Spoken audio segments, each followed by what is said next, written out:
Oops, that's not good. But it's a good thing that I came prepared. Hello and greetings once again, fellow pals and gals of the YouTube universe. It is your boy. It is everyone's favorite Alpha the Wolf Gamer 25, and we are back once again for another riveting segment of Figure Friday.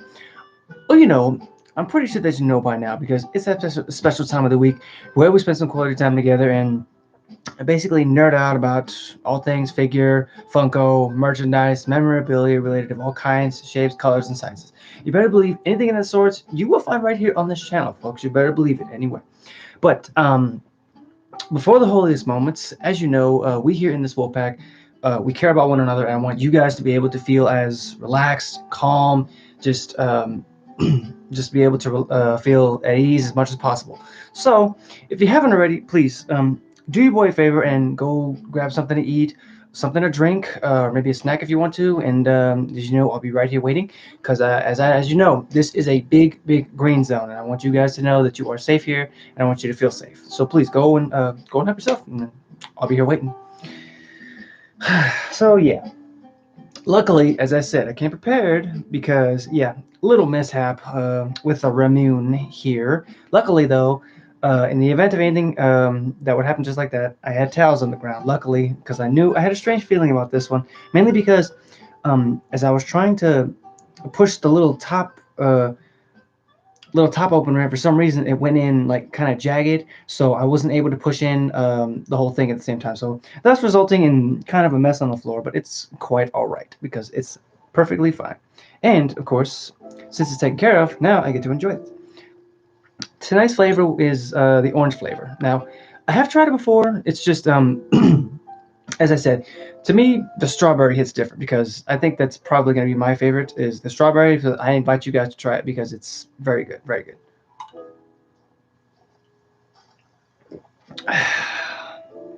Oh yeah, that's a taste of glory right there.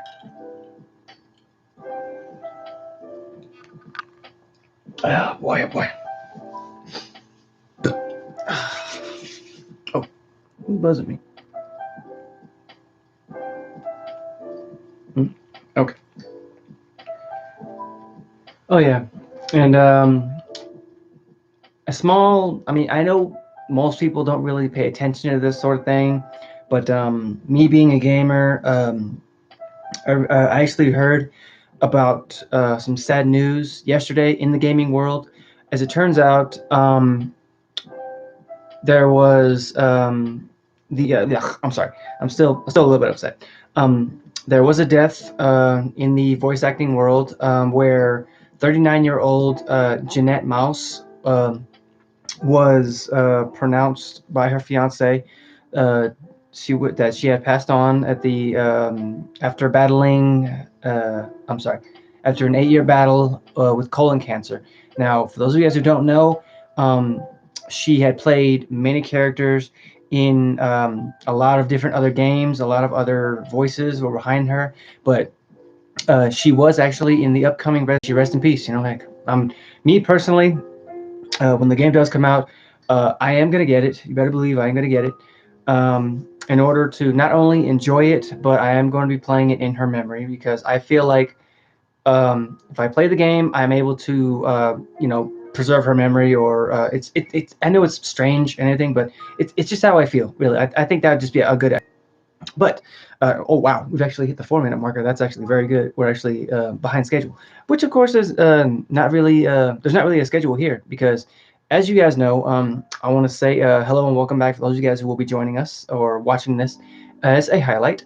I hope that you're ready because tonight's episode, as I said, is going to be very exciting. Just as I said in my last one, it's very exciting tonight. Um, Tonight we will be delving into the Marvel Cinematic Universe to introduce two new figures hailing from that wall crawler world. More specifically, the Spider-Verse, if you will. Yes, that's true, folks. So please, I invite you to sit back, once again, relax, take a deep breath, let it out slowly, kick your feet up, and just be at ease because, as you know, it's just you, me, and the merchandise of tonight. So, I thought that we could go ahead and get started. So why don't we do that? Wait, somebody's buzzing me. Who buzzing me?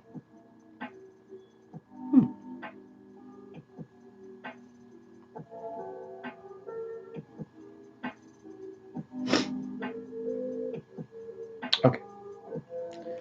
So, as I said, I figured that first up, I thought we could bring out. He is a web slinger, but he hails from Earth TRN 701.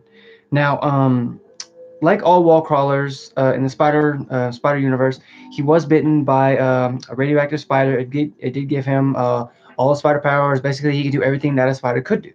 And unfortunately, um, like all the Spider-Man, he did lose his Uncle Ben, and during that moment, he learned, of course, the great age-old saying: "With great power, does indeed come great responsibility."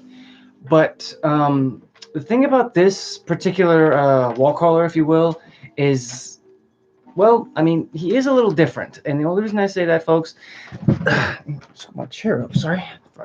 That way. Thus, as I said, he did become Spider-Man. But as I said, unlike his counterpart, which hails from Earth 700, this particular one had suffered from a lot of different problems. But before I get into that, ladies and gentlemen, please help me welcome from from the Spider-Verse universe, Peter B. Parker. Now, of course, you're probably wondering what the B stands for. Most people don't really know this, but fun fact: the B stands for Benjamin, Peter Benjamin Parker. Now, as I said, this particular Peter, he had suffered a lot of problems, not only in his life but also his health. Just get him out of there. Oh, excuse me. Okay. Let's see here. Accessory wise, he does come with one interchangeable face, about four interchangeable hands. Four of them are red, and of course, the two that he's rocking right now, there is human colors. Okay, you guys look at him, and there he is, folks. Peter Benjamin Parker. Now, as I said, he did suffer from a lot of problems in his health and his life, such as he made a lot of bad business choices. He broke his back. He lost his Aunt May. Not to mention, he's actually had a divorce from his ex-wife, who was in that time still Mary Jane Watson. And the only reason that happened was because he was afraid of being unable to protect her and the child she actually wanted to eventually have in the future. Now, I know. Oh wow! As I said, the detail on this guy is spot on. Not to mention that he's got his little 5 o'clock shadow that he's got going on, the suit that he's got underneath his coat here, and the whole health hazard that I was talking about is because my apologies, folks.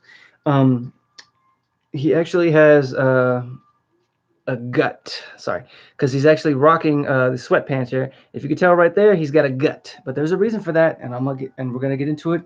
We're gonna get into each character, and we're gonna give you guys more history about him. Oh yeah. Of course, his interchangeable head is his mask with his regular face, but with his mask up, and of course, clean shaven. And of course, he was a big. I think the restaurant was Nasty Burger, I believe that he loved, and of course, he does come with his own little soft drink. I really figured that they would have put the logo of the place that he liked on there, but if memory serves, I do believe that it was called Nasty Burger, something like that. It was a burger joint, you know. But either way, right there, next to the head, next to the head. And then, of course, as I said, he does come with these four interchangeable hands, all of them red, which is cool because I love the variety, if you will, where you can transcend basically from his human hands to his Spider-Man hands.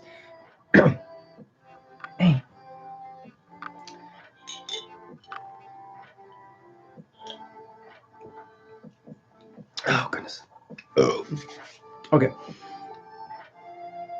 Okay. Now, as I said, during that time, when he was actually one night he was actually sucked into an alternate universe where in that whole trip and in that moment he actually learned about the death of his counterpart from Earth 700, and thus leading him to basically meet the new Spider-Man of that Earth, which in turn was Miles Morales. And the way they met was because he ran into Miles, who was at that Peter Parker's gravesite because he wanted to pay his respects. And of course, this guy Peter B. Parker, he ended up sneaking up on him, and he made contact by touching him on the shoulder. When that happened, he ended up getting zapped by Miles' Venom Strike. And during that moment, he shot his webs at him, stuck to his chest, and then he pulled it on top of him, and thus that's when they met. And in that time, he made the startling discovery that he wasn't the only Spider-Man out there.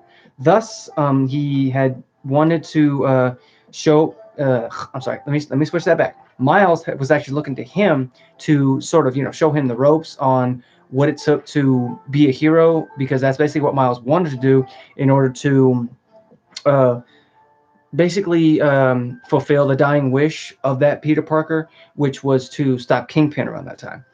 And of course, as I said, he looked to this Peter as a mentor. Well, sort of, But don't get me wrong. Don't get me wrong. Thanks to a lot of times being spent together with Miles, and being able to see the Aunt May of that time, and of course the Mary Jane Watson of that time, um, he had actually learned that being a hero means doing what was right. Thus, upon his return home, he actually showed up at his ex-wife's house, and he stepped up and did what was necessary, because he stood there on his doorstep. He was clean shaven. He was in a nice suit, and he had a bouquet of flowers just for her. And I can't comment or stipulate what did happen, but I'm more than sure that she took him back. My apologies. Um, and as I said, there's some very cool, interesting facts that I did find out about this guy.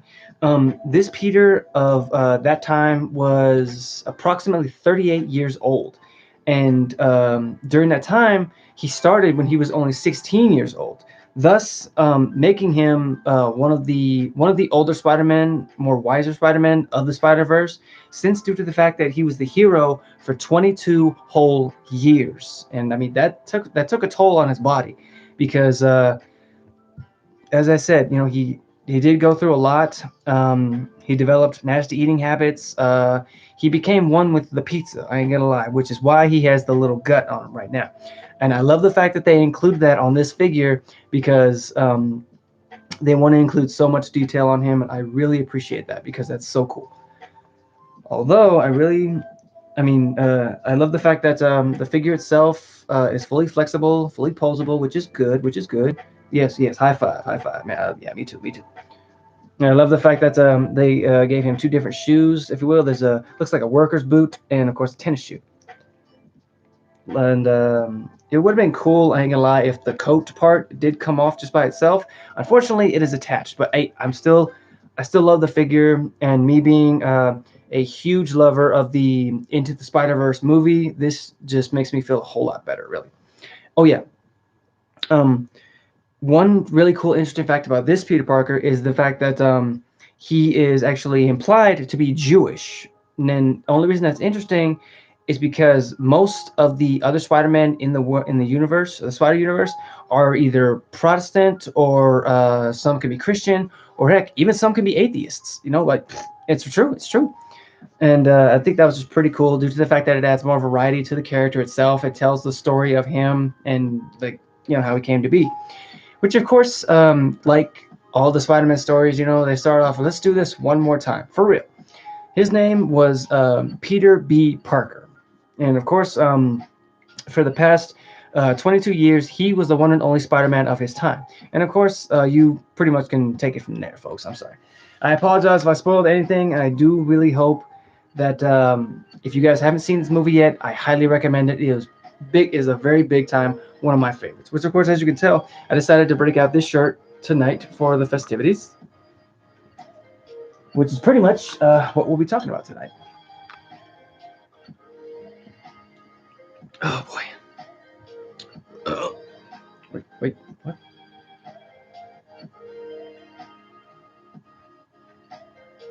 Hmm.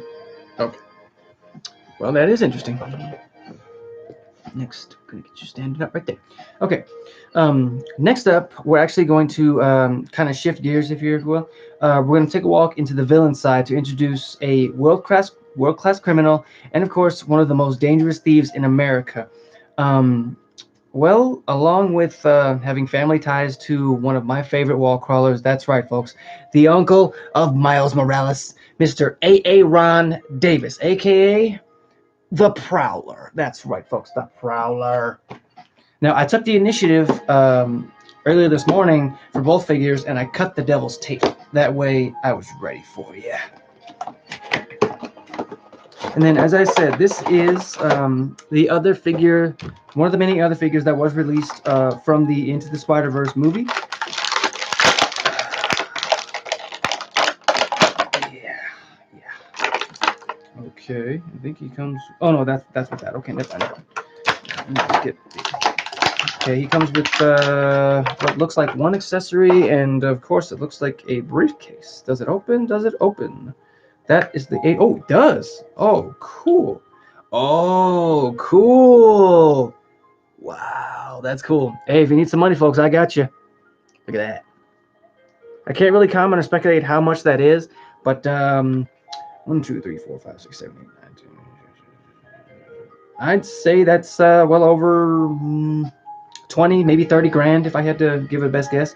I think that's pretty cool.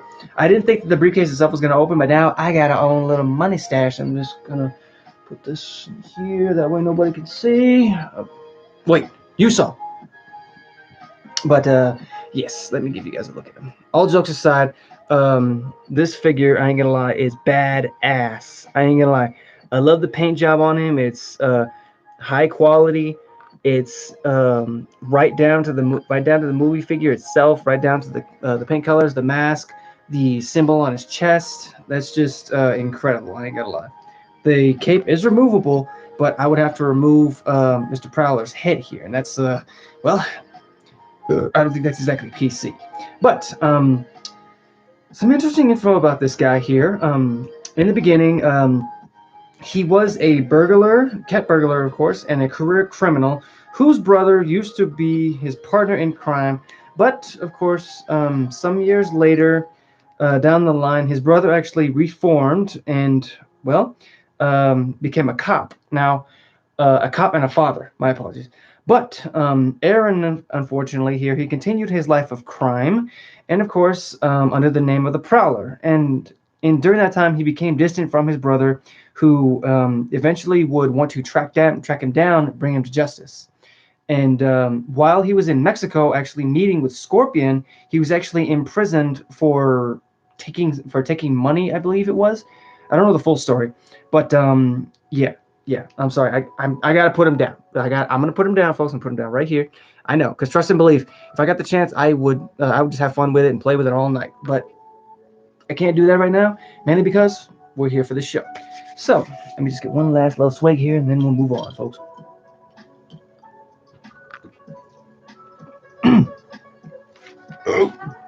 Okay. Okay. Where was I? He was in prison. Yes, he was in prison. And during that time, even though he was in prison, the prison cells they couldn't hold him, because he was an expert tactician. He knew what he was doing. He was good with his hands and hand-to-hand combat. Um, Not to mention, he was a technological genius. I ain't gonna lie. It was during that time where, when he escaped, he made his way to the Tinkerer's lab. And who the Tinkerer is, he/she is another villain in the Spider-Verse who makes basically dangerous technology for weaponization and all that other stuff. Whereas this guy, the Prowler, actually showed up in his shop and, well, he basically killed him. He killed the Tinkerer. And around that time, he went to visit his nephew Miles, and they spent so much time together watching movies. And at one moment, they were listening to music, making beats, and they even took it upon themselves to visit a sort of like underground railroad type thing. And that was one of the many defining moments of the movie itself, because that's when we get a taste of what Miles was good with, which of course in this instance was artwork. And of course during that time, where he tagged an underground wall with his nephew's with his own art. I'm sorry, with Aaron's, of course, Aaron's nephew's art. Basically, Miles made a tag on a wall, and it spoke volumes, because Man, for the life of me, I can't remember what the shape was. I can't remember what the name on it was, but um, if you guys have seen the movie, then you'll know what it means when you see it. But despite all the good times and all the memories they made, the close, and of course, not to mention the close bond that they shared, he chose to keep his criminal affiliations away from Miles. Unfortunately, soon afterwards, after a home invasion by Kingpin himself at Aunt May's house, it's where Aaron the Prowler actually discovers the truth, along with Miles finding the same truth out that his uncle was the Prowler. Now, unfortunately, after the Kingpin had ordered him to finish him off, he made the right decision and he put him in safety and he stepped back and he realized he couldn't do it because he does not hurt family. And unfortunately, shortly after refusing said order from his boss, he was shot, and he was taken away by Miles, and he had one last dying wish that he told Miles just before he passed, and that was to keep going because he saw potential in Miles. He knew he had what it took to bring down the Kingpin, to do what was necessary, and well, basically be the hero for that time. Now, the Prowler, he does come equipped, as I said, with a lot of the Tinkerer's weapons, including like the boots that he has are gravitational, meaning he can run on walls. He was known for his sort of like his athletic skill, which of course is a very cool fact, is because he prefers to commit crimes while using his tech. A lot like other villains, like Rhino, Vulture, Shocker, and I know there was another one. Well, the Tinkerer, of course. I mean, sorry, but that was before the Tinkerer died. And he mostly relies on his, as I said, his ingenuity, his athleticism, and of course his high-tech equipment to commit said crimes. And another very cool, interesting fact is the fact that there are two Prowlers. That's right, folks. Well, two main prowlers. Let me put it to you that way. One of them, of course, is the Aaron Davis of the Spider Verse, which everybody knows about, and of course, the other one was known as Hobie Brown. Most people say that Hobie Brown was the very first Prowler, and I do believe that that is true. But we weren't here for Hobie Brown; we were here for Aaron Davis. You know what I'm saying? Let me give you guys one last look at him. Because honestly, I'm still blown away by this figure. I love the fact that the color scheme is right on. The mask just looks incredible.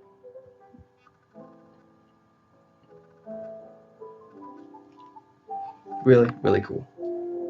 But yeah, I I do hope that you guys enjoyed tonight's stream. I'm gonna go ahead and cut it right there. I thank everybody who came out to see me tonight, and I thank you guys for all the support. And be sure to follow me over to my Twitch channel because I will be gaming tonight. And of course, make sure that you do pay attention because there's going to be a small announcement at the end of the gaming stream. So please, I hope to see you guys there. And if you like, feel free to hit the follow button when it does appear right here. And interesting show. Be safe. I appreciate you, Kenny. Thank you for coming, really. And as I said, follow button is going to be right there. And I did just no wait, no I didn't. Not yet. Not yet. Not yet. Feel free to sample either one of these videos. And I am working on the next Mortal Kombat compilation, and I hope you guys will enjoy it. So until next time, guys, stay safe, stay awesome, stay weird, and stay yourselves, huh? And lávase las manos.